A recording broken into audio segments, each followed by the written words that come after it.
dernière les halachot de Eruv Chatzerot. Comment, rappelez-vous donc, comment est-ce que d'abord, la première étape, c'est de faire des mechitzot, faire des clôtures. Hein, et je vais expliquer qu'on peut faire des clôtures en mettant des bâtons à 5 mètres l'un de l'autre avec une ficelle par-dessus. Comme ça, déjà, on est makif le reshoot, on entoure le reshoot, on en fait un reshoot à Yachid. Ensuite, on fait Eruv Tafshilin, Eruv Chaserot, pardon. Et ça, la première étape, c'est d'aller chez des goïms, dans l'immeuble ou dans le Chatser, etc. Alors, on fait la Srirout Reshoot, on lui donne 1 euro, 2 euros, et on lui dit on loue les parties communes. Et ensuite, on prend un paquet de matzot, on demande à un chaliar, quel qu'il soit parti de la résidence ou pas, il lève le paquet de matzot, on fait la bracha, on fait le texte qui est marqué dans le sidour, Beden, Eruv, avec ce Eruv, et Charelana, qui me soit permis de porter dans toute la résidence, etc. Et comme ça, on peut porter. On a expliqué ça longuement la semaine dernière. On va revenir donc sur Yalachot Shabbat, on va revenir au début, on a fait pas mal, on a fait Srita, on a fait Zoré. Bon. On va faire aujourd'hui une melacha parmi les plus grosses, avec Bichoul, c'est les plus grosses, on va dire, dans les applications concrètes, qui est la melacha de Borer. Borer, c'est la melacha de trier. Il est clair, une fois que, rappelez-vous tout le ta'alir, toute la procédure, on a battu le blé, en battant le blé, donc l'épi s'est cassé et la graine s'est séparée de la paille, enfin de l'épi. Ensuite, on a projeté tout ça au vent, le vent il a emmené la paille plus loin et on a par terre donc récupéré tous les grains, je vous rappelle toute la procédure, et puis bien sûr ces grains sont mélangés avec des pierres, des cailloux, etc. Donc qu'est-ce qu'on faisait à cette étape-là? Eh bien on prenait les cailloux et on les enlevait. Donc on faisait un tri, on nettoyait le kéri, le tas de blé, en enlevant les petites saletés, les copeaux de bois, les petites pierres, etc. qu'il y avait dessus. Donc là c'est à l'origine la melacha de Borer, trier. Qui consiste à enlever donc les éléments négatifs, les éléments qui nous dérangent. Et donc, on doit faire attention dans son quotidien à la melacha de Borer, trier. Donc, trier, il y a aussi des toldot de trier. Imaginez que vous ayez dans un mashké, dans du vin par exemple, vous ayez de la lie de vin, un fond de vin comme ça, on trouve quelquefois dans le fin de monde. Donc, celui qui enlève ces saletés qui sont au fond du verre, les enlève pour garder du vin bien propre ou dans n'importe quel autre liquide, eh bien, il transgresse la melacha de Borer. Et il va y avoir beaucoup d'applications qu'on va voir, du genre, dans votre verre de kidouche, il y a un petit morceau de liège qui est tombé, ou bien il y a un petit moustique qui est tombé dessus, enlever le moustique comme ça, c'est Borer. Donc, comment faire? Prendre votre verre de kidouche avec le moustique, c'est interdit aussi, bien sûr. Et donc, comment faire? Voilà, c'est ce qu'on va voir, Bezat Hashem. Une autre tolda, une autre dérivée de Borer, le Hav Mlacha, c'est ce que j'ai dit, c'est dans le Mishkan, on enlevait les pierres mélangées avec les grains de blé. Donc les toldos, c'est ce que je viens de vous dire, c'est quand vous avez de la lie de vin, des saletés qui sont mélangées dans un liquide, enlevez ces saletés, c'est Borer. Kolef, quand vous épluchez quelque chose, vous avez une clipa, si vous épluchez de manière habituelle, sans les précautions dont on va parler de certaines précautions à respecter et qui va nous permettre de pouvoir éplucher certains légumes, certains fruits. Mais si on le fait sans précaution, vous amusez, je vous donne un exemple très archi pachout, le Shabbat matin, vous faites une salade de fruits et vous épluchez les oranges, les mandarines, les kiwis, etc. Et la salade de fruits, on va la manger à 1 heure après la tefila, eh bien on transgresse l'interdiction de Borer et Minatora. Minatora, on a épluché, c'est interdit. Alors comment on fait? On n'a pas le droit de manger des kiwis Shabbat? Non, je n'ai pas dit ça. On a le droit, mais sous certaines conditions. Voilà donc les toldot. Encore une dernière. Bon, c'est marloquette, mais enfin, je vous dis comment est-ce qu'on est noègue. Mishnah rapporte cette chose-là. Il n'y a pas seulement dans les aliments, dans les légumes et les fruits qu'il y a l'interdiction de Borer. Il y a aussi l'interdiction de Borer, même dans les ustensiles et kélim. Un exemple pachout. Vous avez sorti de la sécheuse. On a lavé vendredi après-midi tous ces vêtements. Tout est mélangé. Et vous, le vendredi soir, vous dites, voilà, on a enlevé de la sécheuse tous les habits, tout est mélangé dans la pièce où vous faites votre linge, tout est mélangé. Le vendredi soir, vous avez bonne idée, allez, je vais me changer demain matin, en allant à la chouche, je vais me changer, je vais me choisir donc un petit chemisier, des chaussettes, un tricot, sous-vêtements, etc. Vous choisissez tout ça, vous les mettez de côté, et le lendemain matin, vous vous habillez avec ces choses-là. Prenons un cas comme ça. Bon. Essentiellement, c'est des filles. Les garçons, en général, ils sont allés ils se sont lavés, ils sont allés au miguet, donc ils se changent le vendredi après-midi. En général, on garde les mêmes habits. Mais je sais que chez les jeunes filles, quelquefois, donc elles choisissent de s'habiller comme ça, avec du tout neuf, tout frais. Le sabbat matin, elles préparent le vendredi soir. Le fait d'avoir trié, d'avoir pris les éléments dont elles avaient besoin pour s'habiller le sabbat matin, elles l'ont fait le vendredi soir et elles ont transgressé l'interdiction de Borer. Vous vous rendez compte? Ça veut dire quoi? Borer dans les habits, ça existe. Quand vous avez un tas d'habits tout mélangés, vous choisissez ce qui vous intéresse. Sans les conditions que je vais déterminer tout à l'heure, on transgresse Borer. Imaginez que vous ayez à la choule, vous avez un tas de... Ça va vous bouger un petit peu, hein, parce qu'on ne fait pas beaucoup attention à ça. Vous avez un tas de livres qui sont mélangés. Je dis bien mélangés, hein, mélangés sur la table, les uns sur les autres, des sidourim, sont mélangés les uns sur les autres. Eh bien, vous prenez de ce mélange-là, hein, vous préparez, encore une fois, le vendredi soir, j'insiste, pourquoi je parle de vendredi soir, vous allez comprendre. C'est-à-dire vous êtes en train de trier, mais pas pour l'utilisation immédiate. Vous le faites pour utiliser les livres dans 1 heure ou 2, hein, vous allez voir tout à l'heure.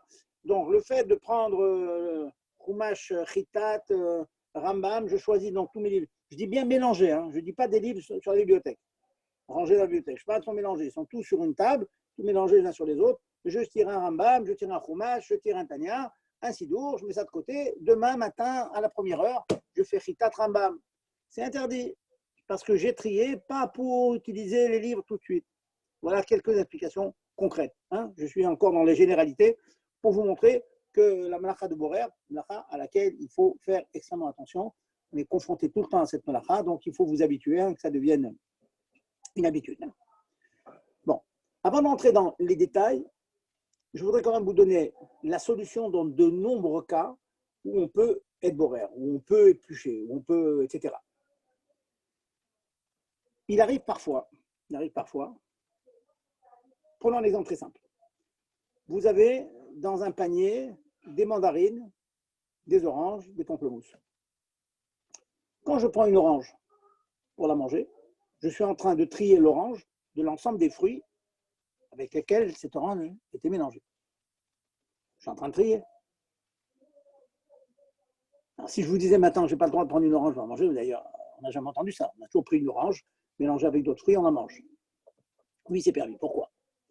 Alors, le slogan, la phrase de laquelle il faut se souvenir, c'est que parfois l'acte de tri, je suis en train de trier, c'est sûr que quand je prends une orange, une mandarine, n'importe quoi d'un tas, je suis en train de trier, je suis en train de prendre une qui intéresse, donc je la sépare je trie une parmi les autres. Mais nous disent nos Chachamim que parfois, hein, l'acte que je fais peut être interprété non comme un acte de tri, faire un paquet de mandarines, un paquet d'oranges, un paquet de pamplemousses, je suis en train de manger. Ça s'appelle derech achila bekach. Je suis en train de manger, je suis en train de trier, je n'ai aucune kavana de trier quoi que ce soit. J'ai une mandarine, je veux la manger, je la prends du tas, je la mange.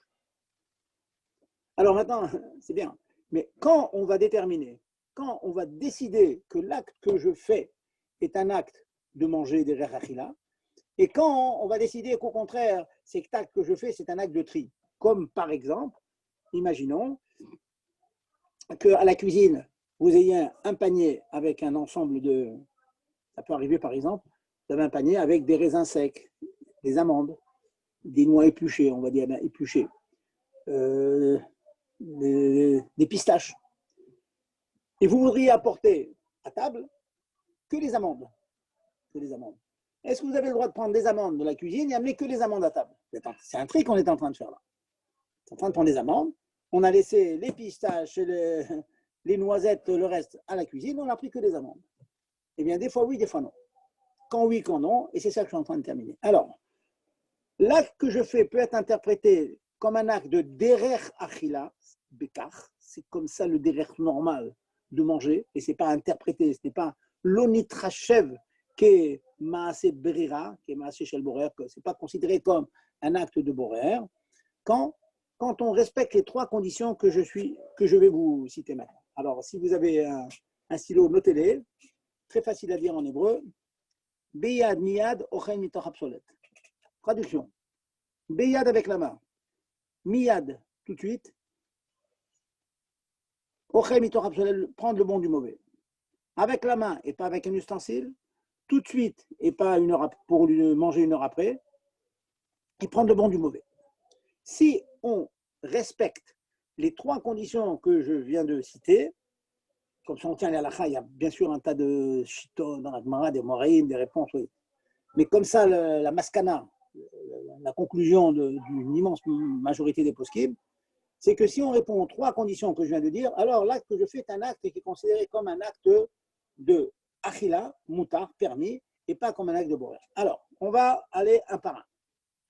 J'ai dit quoi? J'ai commencé Beyad, Miyad, Ochem, Mitor, Beyad, c'est-à-dire Beyad.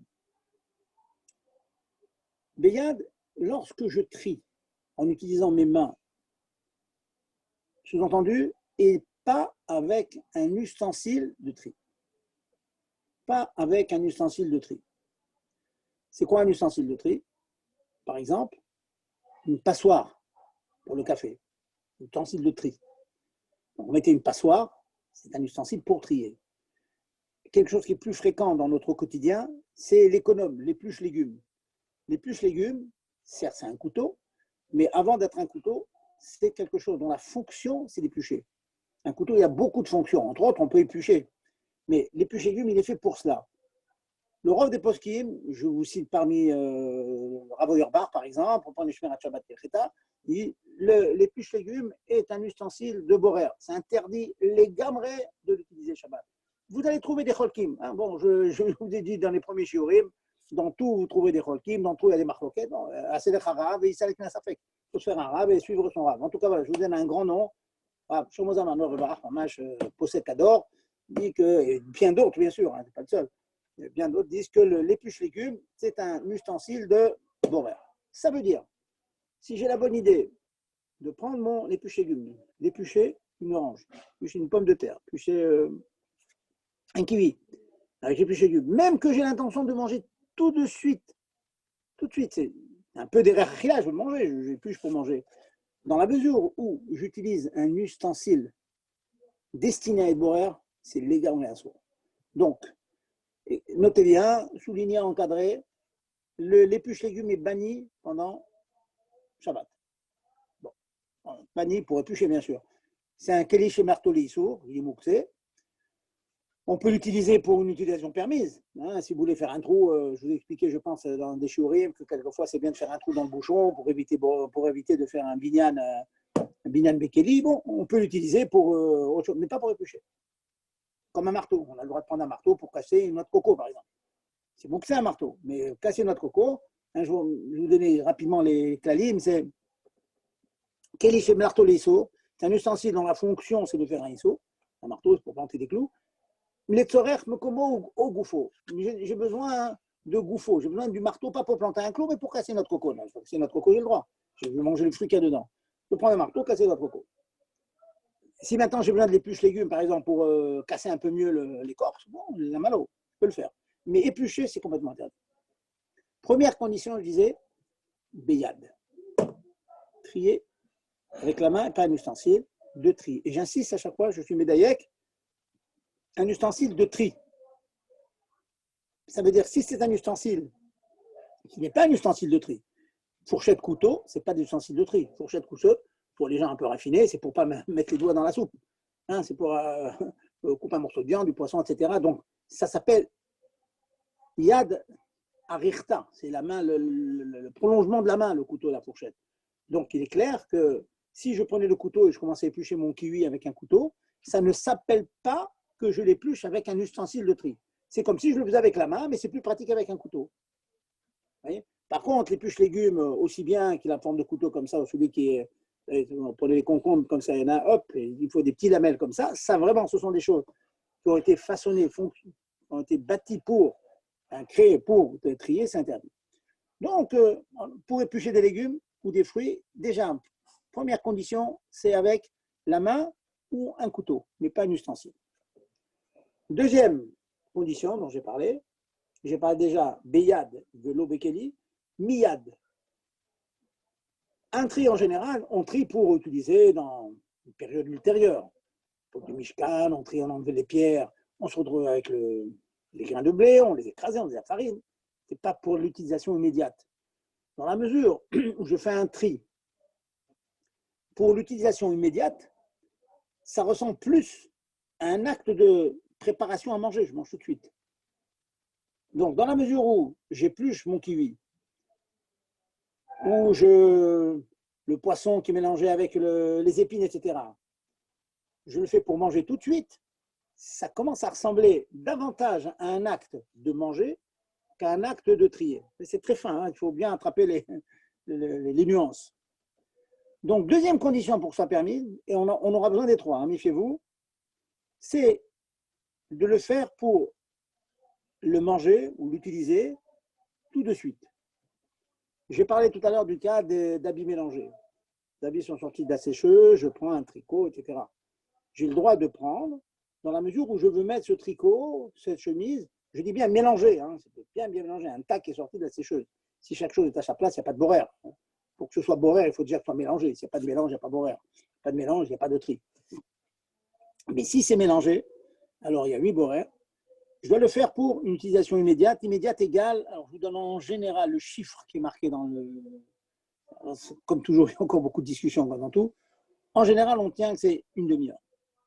Ça veut dire que vous auriez le droit d'éplucher des légumes avec un couteau, si vous avez l'intention de manger le légume dans la demi-heure.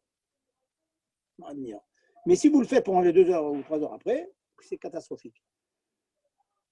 Je sais que quand j'enseignais aux filles au Betrivka, il y en a une qui m'a dit, mais moi, je suis responsable de l'internat, et le matin, je me lève très tôt pour aller à la choule, et elle prépare les légumes, elle prépare la salade de fruits. Donc, elle épluchait elle savait qu'on ne pouvait pas utiliser l'ustensile, elle faisait avec un couteau. Mais je lui disais, malheureusement, tu épluches tes kiwis et tes oranges et tes mandarines, etc., tous ces fruits, les pommes et tout, tu le fais à 8 heures du matin. On va le manger au repas à midi. Donc, il y a 3 heures d'écart, ça ne marche pas. Il manque la deuxième condition, qui est miyad. Miyad, c'est dans la demi-heure. Deuxième condition. Troisième condition, c'est que quand vous avez le mélange, c'est prendre le bon et laisser le mauvais. Parce que quand vous enlevez le mauvais, en fait, vous êtes en train de faire 2 tas. Vous êtes en train de faire 2 tas. J'enlève ce qui ne m'intéresse pas. Dans ma salade de fruits qui est déjà faite, par exemple, je n'aime pas les pommes. Je pousse les pommes, les morceaux de pommes pour manger le reste. Le fait de pousser les pommes, ce n'est pas un acte de manger. C'est un acte de séparer 2 éléments. Alors que si j'aime bien les mandarines, je pique un morceau de mandarine, la logique, la svara ne dit pas je suis en train de trier la mandarine de ce qu'il y a dans le panier, dans la soupière. Je suis en train de prendre un morceau de mandarine pour manger. Prendre le bon du mauvais, ça s'appelle manger. C'est un acte de manger. Alors je résume. Vous me suivez, hein, tout le monde est avec moi, c'est vrai. Gérard, tout le monde est là? Pas d'écho? Complètement là. Alors ça va. Bon, tout le monde est archi présent. C'est un peu frustrant d'en pas entendre un bruit. Hein. Un professeur, il aime bien des fois un petit bruit, montrer que les élèves sont là. Quoi. Oui, parce que j'ai coupé les micros. Après, chacun qui veut poser une question peut désactiver son micro tout seul. C'est parfait. De toute façon, je vais finir le point que je suis en train d'expliquer. Et avant de passer à de nombreuses applications pratiques, je vais écouter vos questions. Oui. Alors, troisième condition. Très bien. La troisième condition, c'est donc le faire dans la demi-heure. Ça veut dire en d'autres termes. Je suis dans la cuisine et j'ai un ravier comme ça avec, comme j'ai dit tout à l'heure, des cacahuètes, des amandes, des noisettes, toutes sortes des raisins secs, tout ça mélangé. Je voudrais amener à table, pas tout. Je voudrais amener, disons, les raisins secs et les cacahuètes pour qu'à table, on fasse 2 brachot. Voilà, on va être marbé brachot. Un kidouche, etc. On va faire Aetz et Adama. Les cacahuètes, je vous rappelle, c'est Adama. Et les raisins secs, c'est Aetz. Ouais. Donc, je prends des fruits que je veux manger. Donc, je prends le bon du mauvais. Je le prends avec les mains, pas avec un ustensile, avec un tamis, avec les mains ou avec une cuillère, pas de problème. Et troisième condition, je le prends sachant que ça va être consommé dans la demi-heure. Alors ça, j'ai le droit. Donc vraiment, quand le mari est à la maison, quand ils sont rentrés de la choule, donc il sait qu'on va manger tout ça dans la demi-heure qui suit, elle peut commencer à trier, prendre donc les petits fruits, les raisins secs qu'elle va manger, qu'on va manger dans la demi-heure, avec la main, et prendre le bon du mauvais. Donc, j'ai respecté les 3 conditions.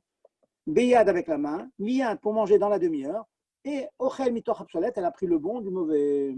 Mais si à la cuisine, par exemple, on a un exemple, elle a son ravier, on ne veut pas manger les noisettes. Voilà, elle ne veut pas mettre les noisettes. Donc, qu'est-ce qu'elle fait? Elle enlève toutes les noisettes du ravier, elle les met de côté, et après, elle amène tout ça à table. Donc, quand elle fait l'acte d'enlever les noisettes, qui ne vont pas être. Ce n'est pas un acte de manger, ce n'est pas une préparation à manger, ça. C'est au contraire prendre des choses qu'elle ne veut pas donner à manger pour les mettre de côté. C'est trier les noisettes du reste. Donc, c'est assaut. Donc, ce qu'elle doit faire, elle doit prendre le bon, ce qu'elle veut manger, et elle le met à table. Voilà donc les 3 conditions. Juste un détail. Je suis sûr que vous allez me poser la question, donc je vous réponds tout de suite. Vous allez me demander, oui, mais la maman, elle peut faire ça, le mari rentre à 1h, mais des fois, il est au Fabringen, la choule a mis beaucoup de temps, donc il va revenir 1 heure après. Ça, je vous rassure.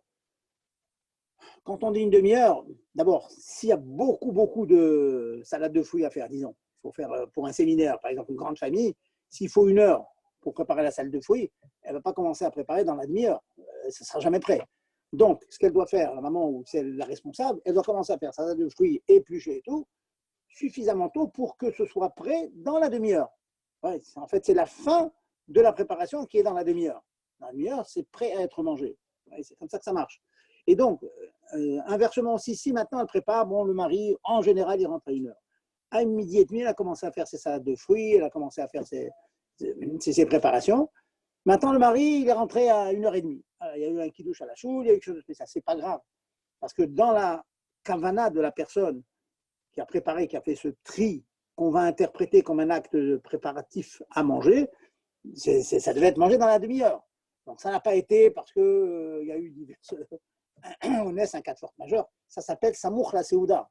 On appelle toujours Samour la Seouda. Donc je vous rassure, c'est pas très grave si le mari rentre. C'est de manière approximative, la maman elle commence à préparer à l'heure approximative où le mari va rentrer à la maison dans une demi-heure avant maximum.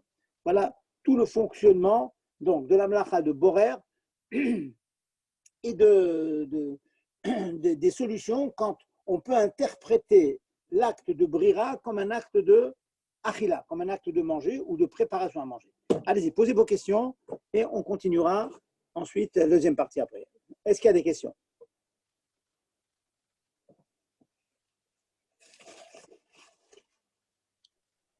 Je suppose qu'il doit y avoir des questions. C'est bon?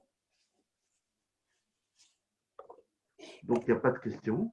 Ah, monsieur, je n'arrive pas à croire que vous n'avez pas de questions. C'est tellement du quotidien, tous les Shabbatot, on est confronté à Borer. Hein. Voilà, vous avez raison. Ou alors, vous êtes tellement compétent que je n'aurai plus rien à vous apporter. Tant mieux, je serai content, comme ça, pas de problème. Tout le monde est au courant. Alors, bon, s'il n'y a pas de questions, je continue. Bon, il sera toujours temps ensuite de m'interrompre. Hein,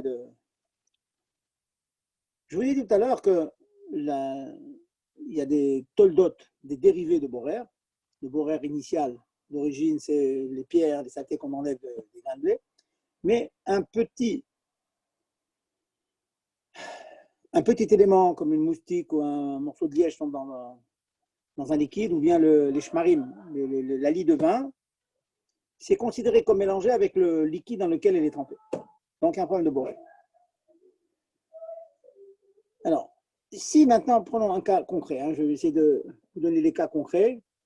Cas concret, vous préparez vous versez votre vin de kidouche et vous vous rendez compte qu'en versant le vin, malheureusement, il y a un morceau de liège, ça vous dérange, c'est pas un kavod, ce morceau de liège, ça fait ou bien, alors vraiment une saleté carrément, ou un moustique qui est tombé dans. Il y a, pour résoudre ce problème-là, 2 grandes solutions. 2 grandes solutions que Admor Hazaken lui-même, il apporte 2 solutions, une dans son Shulchan Aruch, une dans le Sidour. Et nous, on tient comme le Sidour. Comme le Sidour. Chazar bo Admor Hazaken ter choser. Ça arrive comme ça. Alors, ce que Admor Hazaken il dit dans Shulchan Aruch, et comme ça, il possède la Mishnah Berurah. Rabbi Schaim, dans Mishnah Berurah, il est possède comme ce que je vais vous dire maintenant, comme Admor Hazaken dans le Shulchan Aruch de Admor Hazaken. Il dit qu'est-ce que l'on fait quand on mange la saleté? On prend une cuillère on enlève la saleté avec du liquide. C'est quoi l'idée? L'idée, c'est que comme vous enlevez la saleté avec du liquide, en fait, vous n'êtes pas en train de séparer la saleté du liquide, vous êtes en train de faire deux couches de liquide. En fait, vous faites comme si vous coupez le liquide en deux. Couper le liquide en deux, c'est du liquide avec du liquide. Donc, il n'y a pas de problème. Voilà, c'est une idée. Certainement, vous avez entendu ça, hein, comment dire, enlève avec un.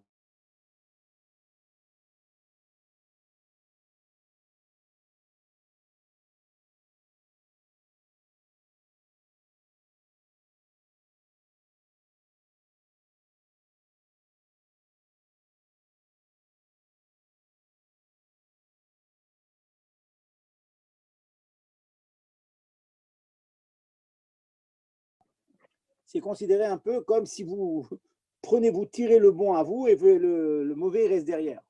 Donc, ça répond aux conditions dont on a parlé tout à l'heure, prendre le bon du mauvais pour prendre tout de suite. Donc, ça veut dire, en d'autres termes, pour les chassidés Chabad, si un jour vous avez un verre, une coca, n'importe quoi, une saleté dessus, vous prenez le verre, vous versez le liquide doucement. Vous pouvez même vous arranger en soufflant doucement, attention, pour ne pas transgresser la melacha de Zoré, si vous vous rappelez. Hein. Zoré, c'est utiliser le vent pour enlever une saleté. Vous pouvez souffler délicatement sur la saleté, de telle sorte qu'elle aille sur le bord, le rebord du verre. Après, vous versez, hop, et ça s'en va. Ça, Admorazaken permet.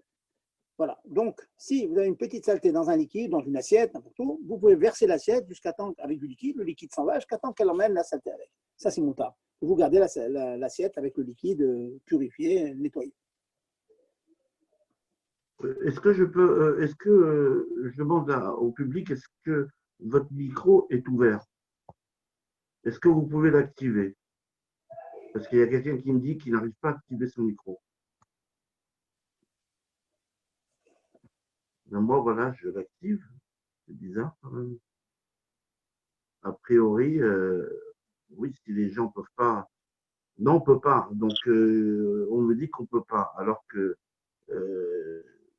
voilà. Donc, on peut pas, mais euh, Zoom doit avoir un bug parce que moi, je sais que sur mon écran, les micros sont activés. Tous les micros sont activés. Et voilà. Voilà. Là, vous pouvez activer. Est-ce que vous pouvez activer là? Est-ce qu'on peut essayer de parler? Est-ce que quelqu'un peut essayer de parler avec son micro? Non. Oui, donc on entend. Waouh, Non. ces personnes, on n'entend personne, c'est embêtant. Ouais, oui, le problème, il est chez Zoom. Et c'est vraiment embêtant. Et là, je ne sais pas comment faire. En tout cas, Gérard, au moins les gens entendent. C'est clair, ça, oui. Oui, ils entendent, mais c'est dommage parce qu'il y a des questions. Pas de Et répondance. là, je suis en train de voir. Et, ouais, ouais. Il faut continuer parce que je ne D'où vois vient pas le ce bug? que c'est. Écrivez les questions. Ceux qui ont des questions, écrivez, je les envoie. Je peux vous les envoyer sur votre WhatsApp, les questions? Oui, il n'y a pas de problème. Oui. Les questions, je vous les envoie sur votre WhatsApp. OK? Moi, c'est à moi vous parlez? Oui, Rav, je vous envoie les questions qui sont écrites sur votre WhatsApp. D'accord? Oui, mais il faut qu'on décide un moment où on arrête et que j'envoie les questions. D'accord? Oui, Vous en avez oui, beaucoup, d'accord, allez-y. vous en avez beaucoup là? Non. Non, non, il y a une seule question pour l'instant. Ok, d'accord, on va avancer et puis on verra. Alors, j'étais en train de vous dire que la solution, d'après Admorazaken, quand il y a une saleté, c'est de verser. Maintenant, sachez qu'on a un makor dans la Gemara, une source, qui dit que, d'abord, il est clair que Borer, c'est le premier mot du shiur d'aujourd'hui, c'est trier. Le concept de trier, c'est, je vais dire un mot en français, un barbare, c'est démélanger. Ça veut dire qu'il faut déjà un mélange, et trier, c'est faire que le mélange il soit moins mélangé. Ça, trier. Mais s'il n'y a pas de mélange, il n'y a pas de tri. J'ai envie de vous dire, et si vous avez sur la table un petit tas de raisins secs, un petit tas d'amandes, un petit tas de cacahuètes. Et vous prenez les cacahuètes, les amandes comme vous voulez, il n'y a aucun problème, ils ne sont pas mélangés du tout. Il faut un concept de mélange. Le mot, c'est il faut une tarovette. S'il n'y a pas de tarovette, s'il n'y a pas un mélange, il n'y a pas tri, il n'y a pas tri, il n'y a pas borer. Je dis ça parce que on a un makor dans la Gemara qui nous dit que quand vous avez un solide qui a la grosseur d'une grosse olive, on va dire un œuf peut-être, enfin le chiot n'est pas donné avec exactitude, on va dire une grosse olive, un liquide, un solide qui est plongé dans un liquide, un solide un peu épais, comme un œuf, n'a pas une agdara, une définition, il n'est pas défini comme mélangé avec l'eau. Le cas dont j'ai parlé avant, c'était juste un morceau de liège, je vous disais, un moustique qui tombait dans le... Là, comme c'est un élément qui est tout petit, il est considéré comme mélangé avec le liquide qui l'entoure. Par contre, quand vous avez un gros, c'est une histoire dans la Gemara d'ailleurs, il y avait une histoire amusante, c'était une petite souris qui était tombée dans un tonneau, et ils ont enlevé la souris du tonneau. Alors comment ils ont enlevé? Voilà, c'est une psolette, c'est une saleté, tu n'as pas le droit d'enlever les saletés. Et la maille, de là on déduit que dans la mesure où la petite souris en question, elle avait une certaine grosseur, comme une grosse olive ou comme un œuf, donc elle n'est pas considérée comme mélangée, on rêvait mélangée avec le liquide. Comme elle n'est pas mélangée, il n'y a aucun problème de tri. Donc on a le droit. Conséquence de ce que je suis en train de vous dire, si vous avez un gros bouillon de poulet, et dedans vous avez des carottes et vous avez des pommes de terre, vous avez envie d'enlever les pommes de terre, vous ne voulez pas les manger. Ou bien de la viande, vous avez envie d'enlever la viande de la grosse marmite. Théoriquement, cette viande, elle est plongée dans le liquide. Donc, si vous enlevez la viande, vous ne voulez pas la manger tout de suite, vous la mangez dans 1 heure, vous êtes en train de trier, puisque vous enlevez le mauvais. Je suis en train de enlever ce qui m'intéresse, le mauvais entre guillemets, obsolète, c'est bien sûr relatif, c'est quelque chose qui est tout à fait mangeable, mais que je n'en veux pas. Dès l'instant que je ne le veux pas tout de suite, il prend une agdara, une définition de obsolète, de déchet. Donc, je veux enlever des choses qui ne m'intéressent pas pour l'instant. Les enfants n'aiment pas les carottes. Ils vont dire, moi, si tu mets les carottes dans le bouillon, je mange. Alors, la maman, elle enlève toutes les carottes. Eh bien, sachez que enlever le mauvais, c'est normalement boraire, c'est interdit. Si les carottes, elles ont une petite grosseur comme ça, comme une grosse olive, elles ne sont pas considérées comme mélangées avec le liquide. Donc, on peut les enlever. Et regardez maintenant ce que je vais ajouter, pour voir si vous avez compris les yesodotes que je suis en train d'établir. Vous avez même le droit d'utiliser un écumoire. Or, vous savez qu'un écumoire, par définition, c'est quoi? C'est pour écumer, pour enlever des choses qui sont sur le liquide. Et la fonction, quand on l'utilise, c'est une louche trouée. Très souvent, qu'est-ce qu'on fait? On prend l'écumoire, on a envie de récupérer des légumes, mais sans le bouillon. Donc, le but de l'écumoire, c'est finalement, dans de nombreux cas en tout cas, de prendre le légume et de laisser le bouillon dans la marmite. Donc, c'est un tamis, cet écumoire.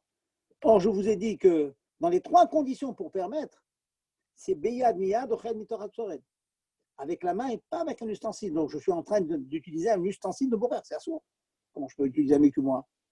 Eh bien, je suis Mechadesh maintenant, je vous dis, que si maintenant vous prenez l'écumoire pour enlever des éléments qui sont gros, grosse olive ou un petit œuf, on va dire, carottes et pommes de terre, la viande, les enlever, vous voulez garder le bouillon. Si votre kavana, c'est d'enlever ces éléments dont vous ne voulez pas, on va les manger à souda chichit, bien les enlever vendredi pour manger le lendemain. C'est du vrai borer. Mais c'est permis pourquoi? Parce que ces gros morceaux de viande, d'œufs, pommes de terre, etc., ne sont pas considérés comme mélangés avec le liquide. Puisque ce n'est pas mélangé, j'ai aucun problème d'utiliser la louche. Il n'y a pas du tout le concept de borer. Pour être borer, c'est ça le point qu'il faut que vous compreniez bien, un point délicat. Borer égale démélanger. Mélange, j'enlève le mélange. Mais si ce n'est pas mélangé, alors c'est pas borer. Or, les morceaux de viande dont je vous parle, les grosses pommes de terre, etc., ne sont pas moukdarot, ne sont pas définis comme mélangés avec le liquide. Donc, le fait de les séparer, ce n'est pas du tout borer. Donc, j'ai aucun problème d'utiliser l'écumoire qui est en principe un ustensile de borer. Je ne sais pas si je me suis bien exprimé. Le micro marche là, hein, vous pouvez poser les questions. Le micro marche, hein. Donc là, voilà, je vous ai donc. Qui voulait poser une question? Qui voulait poser une question, s'il vous plaît? C'est Archi du quotidien. On va parler des habits et des livres tout à l'heure. Mais voilà, on a passé en revue, Mamache, alors que Borer, c'est une lacha avec beaucoup de pratim et tout. J'évite de vous donner une pomme avec une petite saleté, comment est-ce qu'on fait, vous avez la tige, etc. Bon, il y a plein, je ne sais pas si on aura le temps de rentrer dans tous les pratim, dans les détails, mais au moins, vous avez ici les yesodot de Borer et des solutions de Derech Hagila. Allez, posez vos questions et ensuite on passe à l'étape d'après. Allez-y.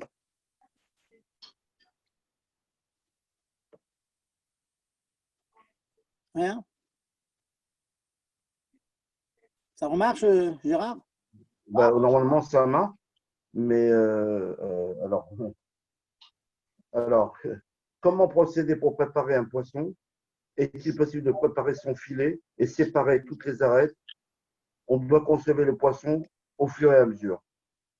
Excusez-moi, je n'ai pas bien entendu. Répétez. Répétez. Alors, je répète. Alors, comment procéder pour préparer un poisson? Ensuite, est-il possible de préparer son filet, c'est-à-dire le filet de poisson, et séparer toutes les arêtes? Où doit-on consommer le poisson au fur et à mesure? Pas grave. Bon, il y a une autre question? Bon, on va parler de cette question-là.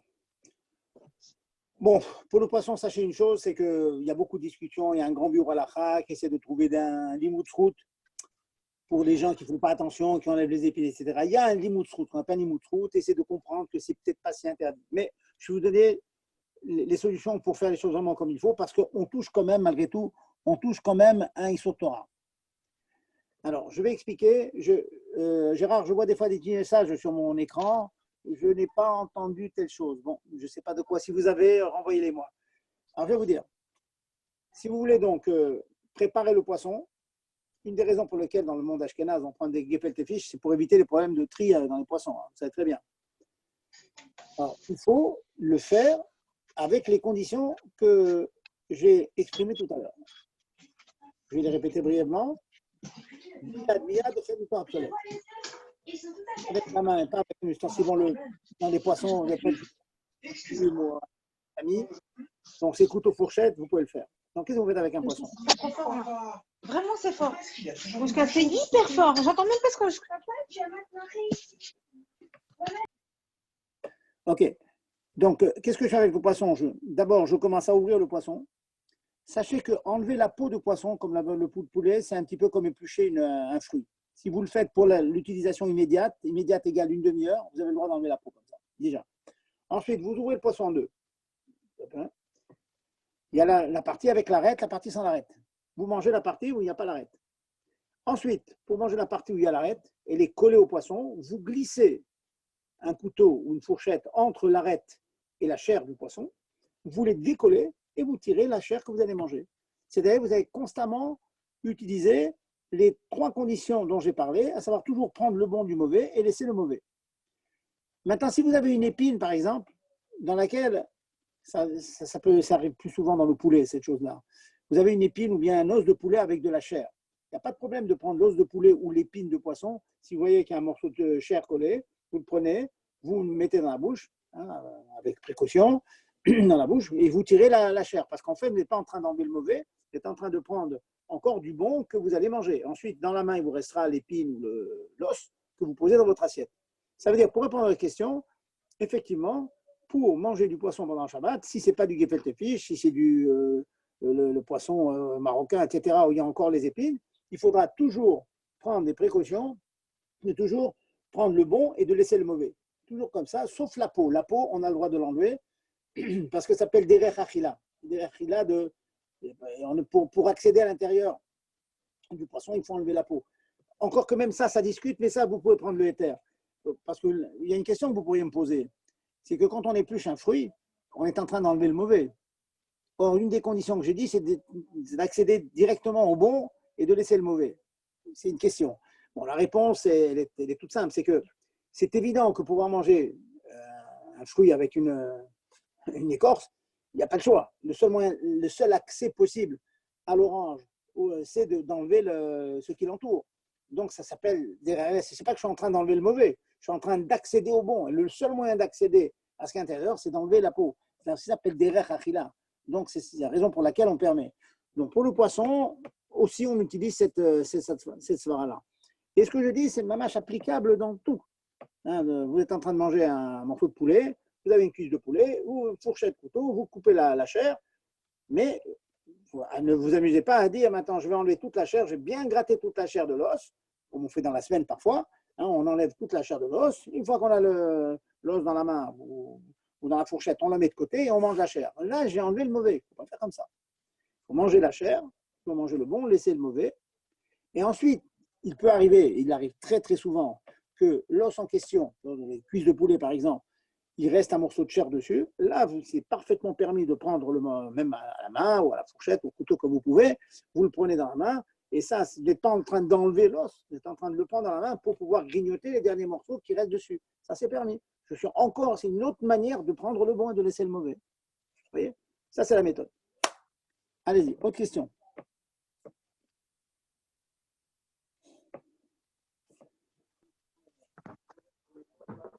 Les micros marchent, ça fonctionne normalement, non? Mais j'entends pas de voix, hein. C'est marrant.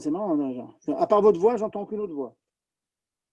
Oui, à part ma voix, c'est bizarre parce qu'il y a marqué micro activé et bon, c'est les problèmes du direct. Je vais voir s'il y a une question là. Allez-y, regarde. Alors, non, j'ai toujours que la question pour le poisson. Hein, c'est tout. Je ne vois pas écrit. Comment on enlève une mouche dans le vin? Voilà. Bon, je pense que la personne qui demande ça est arrivée un petit peu en retard. Parce que j'ai expliqué, dans les premiers exemples que j'ai donnés, j'ai dit que d'après la Mishnah Berurah, on peut enlever la mouche avec un peu de liquide. Et comme ça, dit Admor HaZaken dans le Shulchan Aruch, son Shulchan Aruch à lui. Mais dans le Sidour, donc pour les Chassidei Chabad, on ne fera pas comme ça. On n'enlève pas la mouche avec un peu de liquide. On jette, on verse du vin jusqu'à temps que la mouche s'en aille. En général, elle flotte. Vous versez un petit peu, vous prenez un demi-centimètre, c'est largement suffisant en général. Doucement, vous le versez, la mouche s'en va et c'est cachère. On considère en quelque sorte que quand la mouche s'en va, vous avez tiré le bon, vous avez gardé le bon dans la main et le mauvais est parti. Donc ça répond un petit peu aux conditions que j'ai expliquées tout à l'heure, à savoir prendre le bon et laisser le mauvais. C'est compris?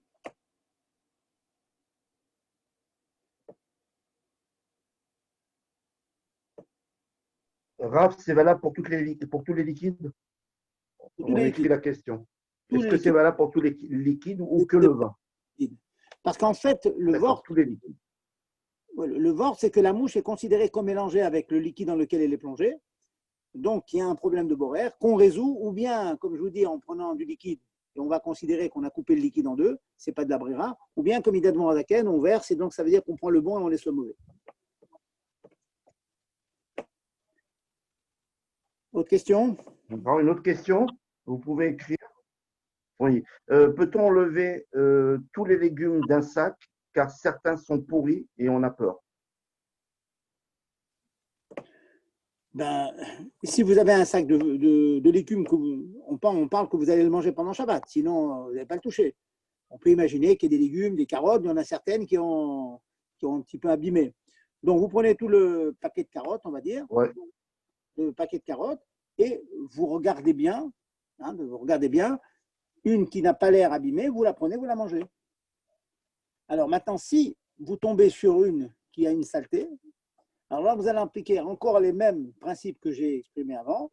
Ça veut dire que vous allez prendre un radis, vous avez un joli radis comme ça, et puis abîmé, un petit peu pagoum, une pomme, sur une pomme avec ce que vous faites, c'est que vous coupez la pomme en deux ou en trois, vous voulez, vous coupez, de telle sorte que la partie pagouma, la partie abîmée, elle se retrouve d'un côté, mais là, encore une fois, ce n'est pas que vous enlevez le pagoum, le mauvais, vous êtes en train de couper la pomme, et donc dans la partie où il y a le pagoum, il y a aussi de la chair mangeable. Mais ça, vous la laissez, ça serait trop compliqué. Donc, vous prenez la partie qui est propre.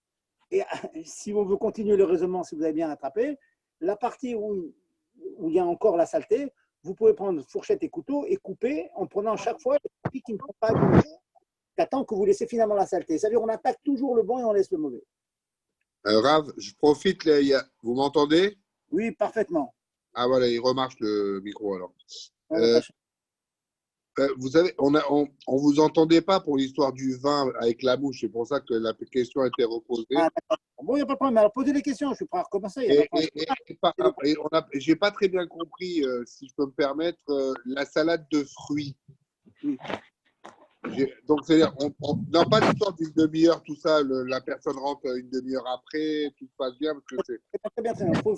C'est vraiment nickel, ça. C'est pas compris, c'est dommage. C'est pas mal.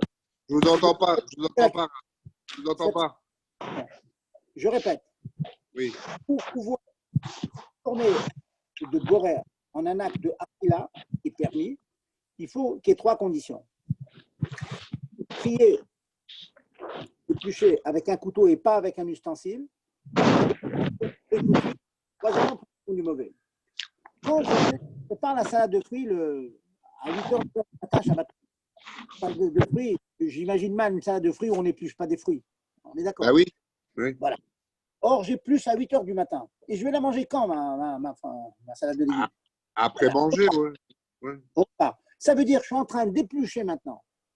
Mais pas, je ne réponds pas à la condition, la condition numéro 2, à savoir miyad. Miyad, c'est dans la demi-heure.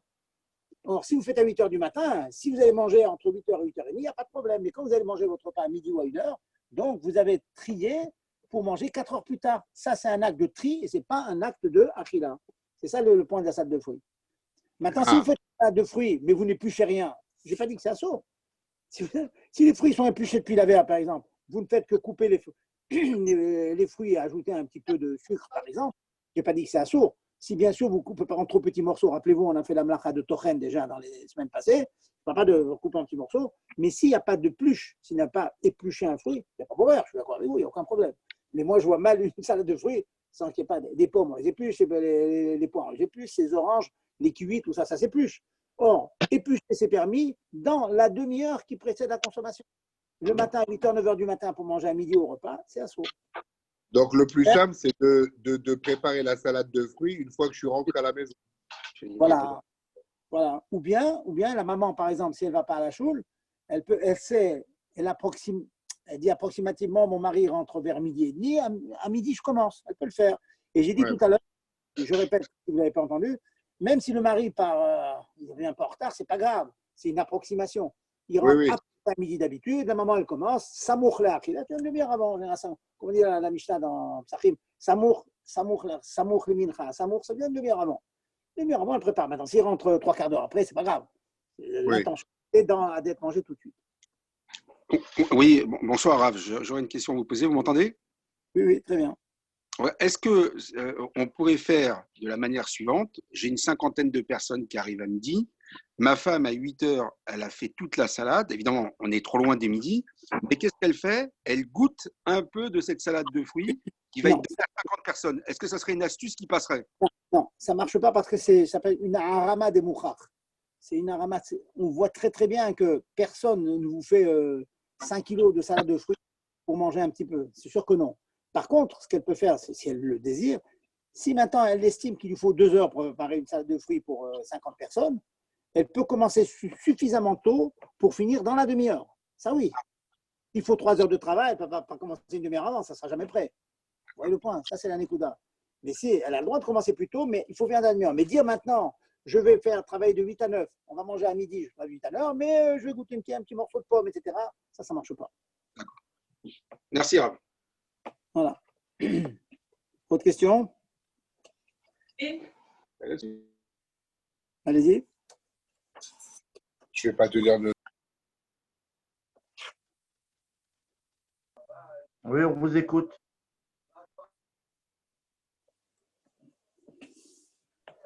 A priori, il n'y a pas de question là.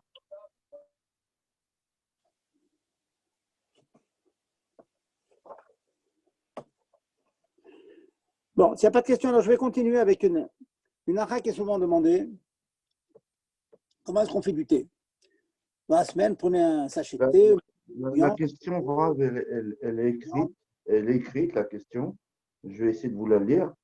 Quand allez-y. on prépare une salade le vendredi soir, sachant que pas tout va se manger, est-ce que c'est permis de rajouter pour samedi midi dans la salade que tout n'a pas été mangé le vendredi soir? Ouais, j'ai envie de vous dire comme ça. Si vraiment, je vais donner une approximation. Il est certain qu'on n'est pas obligé d'être médecin. Quand on épluche, on n'est pas obligé d'être médecin. Il peut arriver, je vais dire à cette dame, je pense que vous allez tous être d'accord avec moi, la maman préparait des fois une salade de fruits pour 2 repas et tout est mangé le premier repas. C'est d'accord avec moi, hein, ça arrive. À moins vraiment être vraiment un gardien. Ça veut dire que quand on. Toute la harama, la rue dont j'ai parlé, c'est quand on fait une grosse quantité, on goûte un peu. Mais si maintenant elle fait 2 kilos, sachant qu'il y a 1 kilo qui va manger, on n'est pas obligé d'être médecin pour faire une grosse quantité. Il peut y avoir des invités qui viennent, on peut avoir un appétit spécial, il peut être spécialement bon, on mange tout. Dans ce cas-là, oui, on peut permettre. Oui. C'est bon? Très bien. Question, messieurs, dames?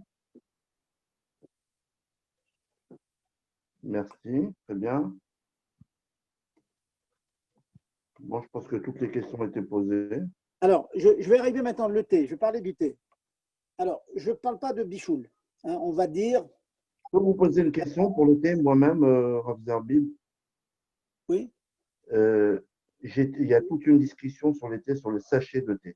D'accord? Voilà, Est-ce qu'on peut, voilà, est-ce je qu'on parle de peut ça. retirer C'est ça, le c'est ça. sachet de thé s'il y a du liquide avec? S'il y a du liquide avec. C'est-à-dire que j'enlève une partie du verre où il y a Voilà, le sachet avec. Voilà. alors,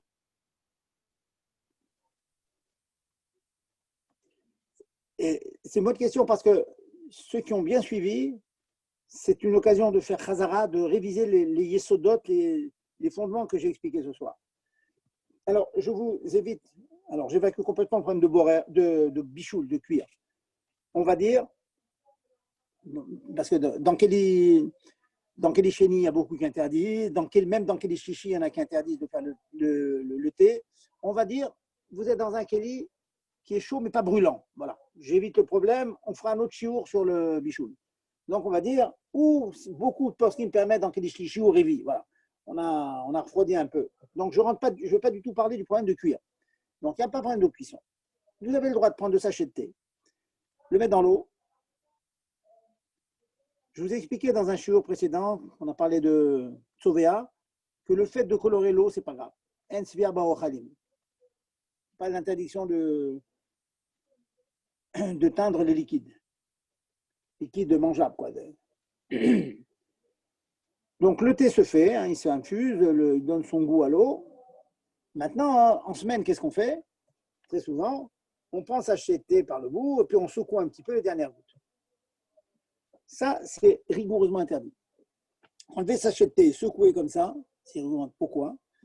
Parce qu'en secouant le sachet de thé, il y a les gouttelettes qui sont dans le sachet, qui sortent du sachet. Or, le sachet lui-même, c'est un tamis. C'est comme un. Vous voyez ce que je veux dire? Ça empêche les feuilles de thé de sortir. Donc, il n'y a que le liquide qui sort. Donc, finalement, ça tamise. Hein? C'est comme du café, vous avez mis vous avez utilisé quelque chose pour que le marc de café ne passe pas. Donc, ça, le secouer comme ça, c'est complètement interdit. Quoi faire?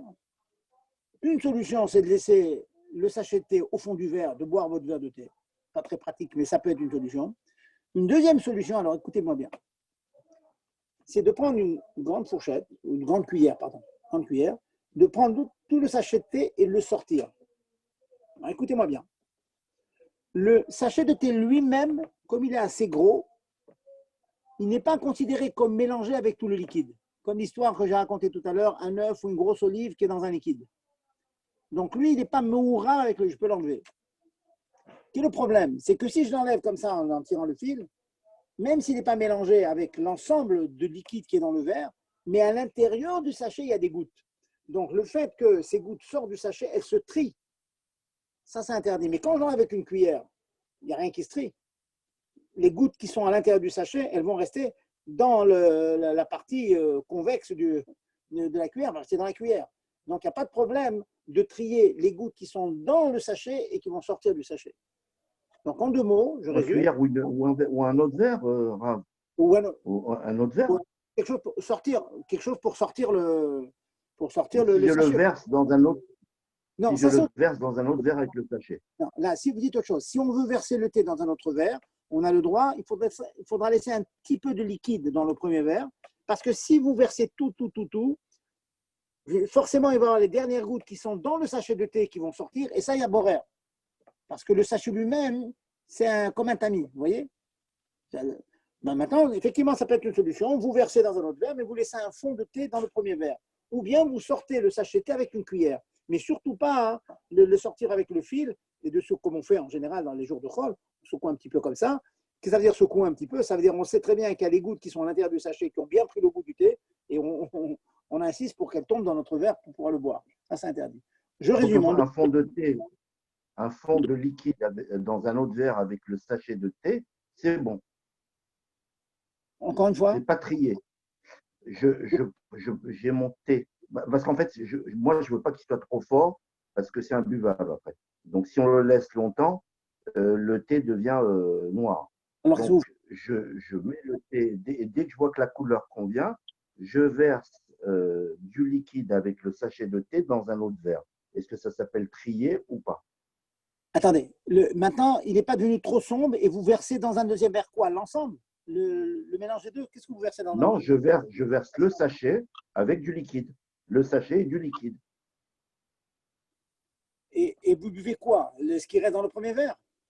Je bois ce qui reste dans le premier verre sans le sachet et j'ai enlevé en fait un peu de liquide. Un peu techniquement, ce n'est pas très facile ce que vous dites. En d'autres termes, vous avez votre verre avec le sachet et vous versez, disons, le tiers de l'eau, le tiers du thé, avec le sachet de thé dans un autre verre. Ouais, même avec une cuillère, je le retire. Voilà, c'est très bien. Ça ressemble, votre système, ça ressemble au système que j'ai expliqué avec la cuillère. Voilà. Exactement. Tout tard, ça. Très bien. Merci beaucoup. Voilà. Il y a des questions encore, messieurs, dames? Non, a priori, c'est bien.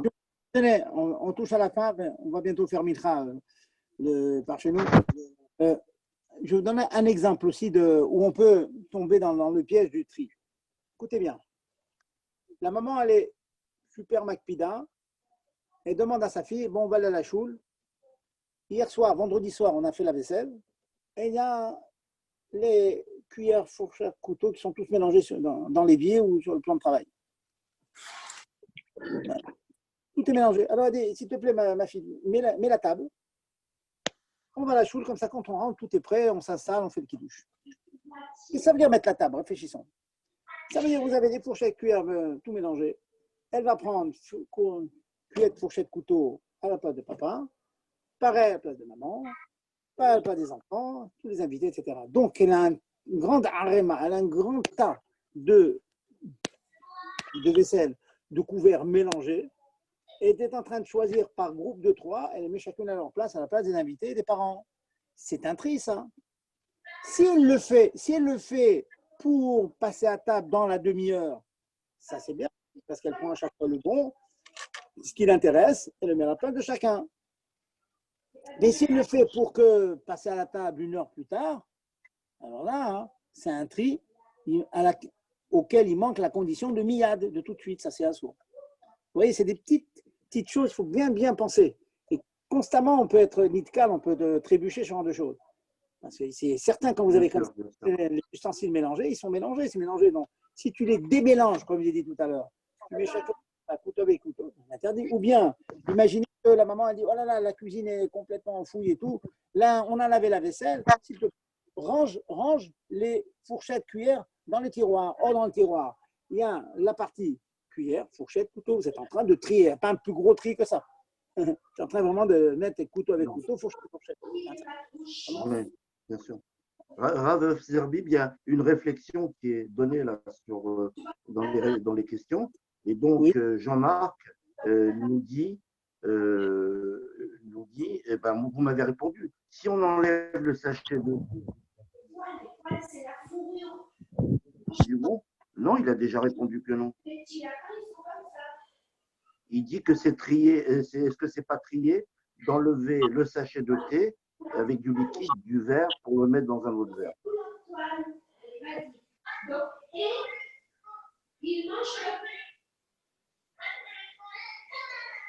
Alors, regarde. Et donc, il mange comme des vaches. Aïe, aïe, aïe, bonsoir, Raya. Là, je vous ai posé la question tout à l'heure. Vache. Et pourquoi il mange comme des vaches?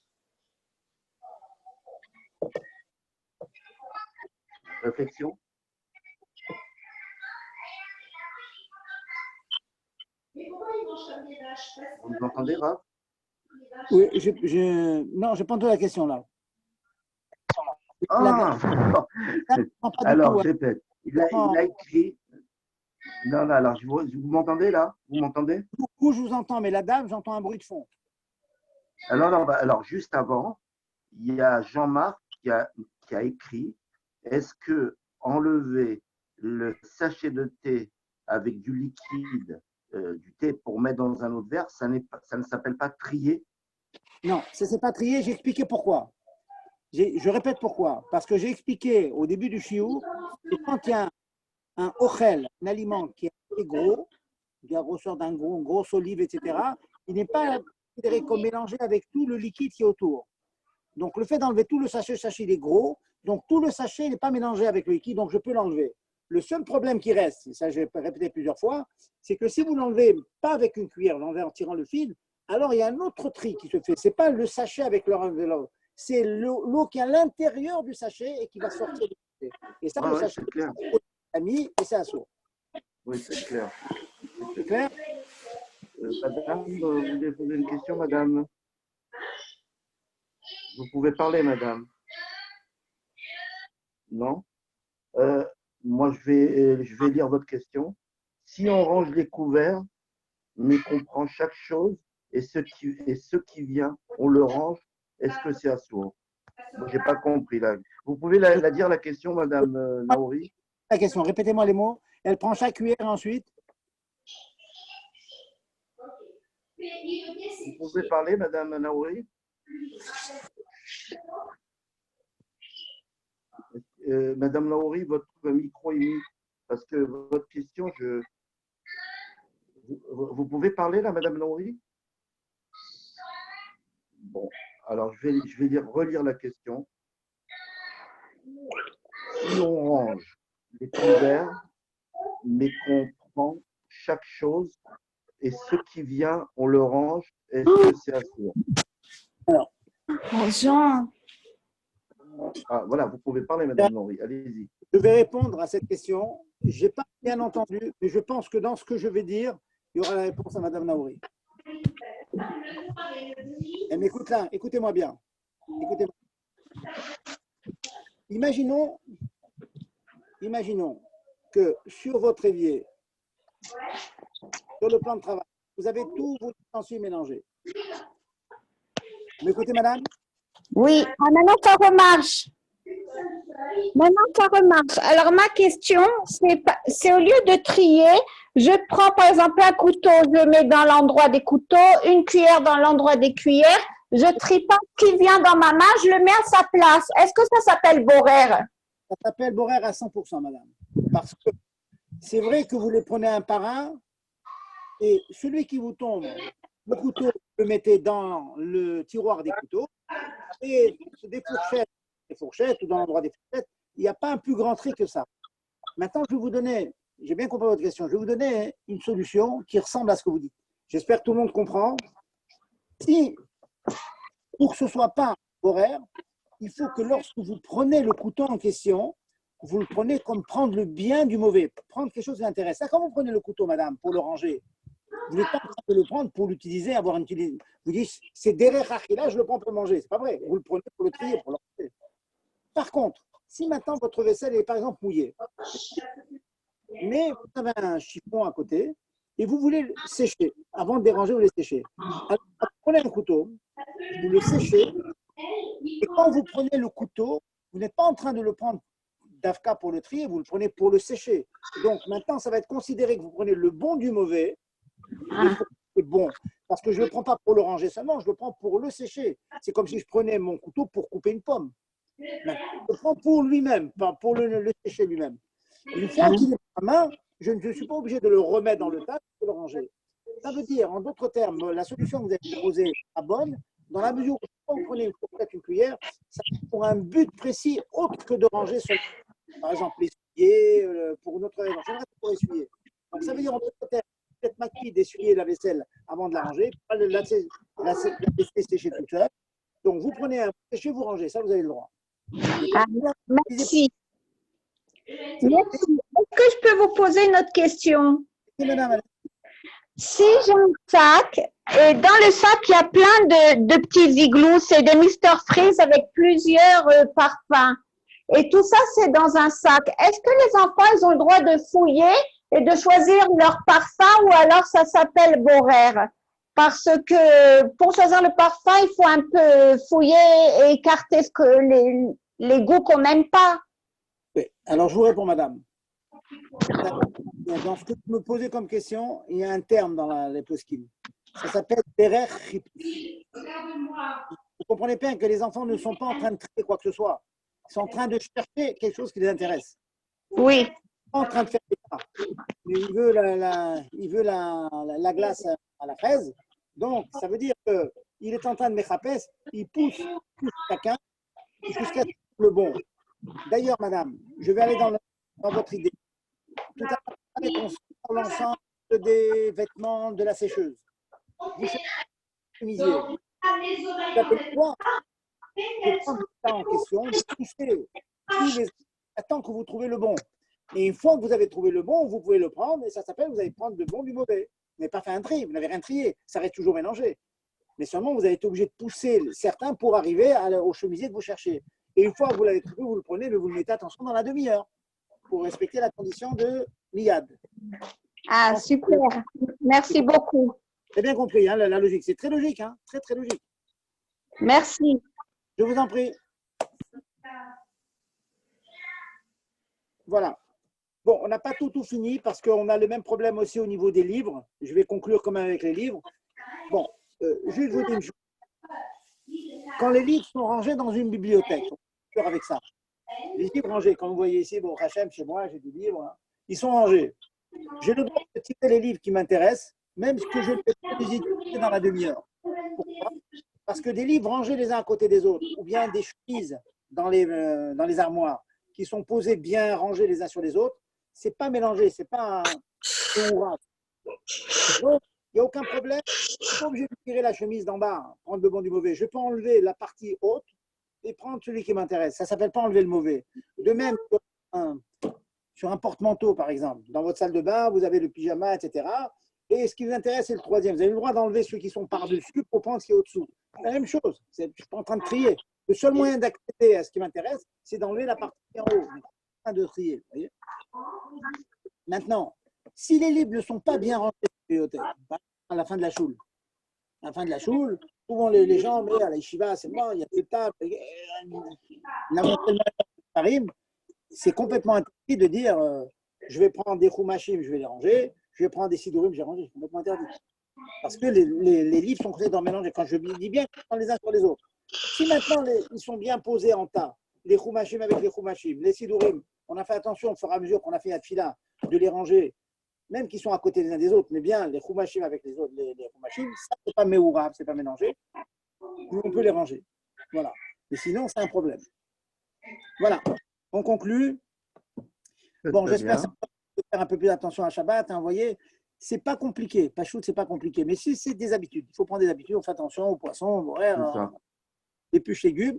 Et Baruch Hashem, ça donne une grande bracha. Ça fait que Baruch Hashem, on est Shomer Shabbat Kil Cheta et on est zoché du hors d'Hachem, de la lumière de Dieu, le Shabbat, chanter la Menucha de Shabbat. La Menucha, c'est tout à fait spirituel dans le respect des. Voilà, mes chers. Bonne soirée, bonsoir. Rav Zerbib, Oui. Il faut qu'on s'arrange ensemble pour trouver une bonne horaire dans la semaine, mais vous ne nous quittez pas. Vous n'avez pas le droit de nous quitter. C'est Chazaka, les gens ont besoin de vous cette semaine, donc il faut qu'on trouve une horaire. C'est compliqué. Je dis, maintenant, presque Non, tous les soirs. mais ça, vous faites partie de Torah Zoom. Donc, on va trouver un horaire. Moi, je vous propose 3 heures du matin à 3 heures du matin le jeudi. Gérard, si vous me promettez 50 Il y a quelqu'un qui veut pas. Il y a quelqu'un. Il me faut 50 à midi. 50 Allez. fois. Avec plaisir, ce que vous voulez. Avec plaisir. Et bonne santé pour tout le monde. Hazak. Merci, Hazak.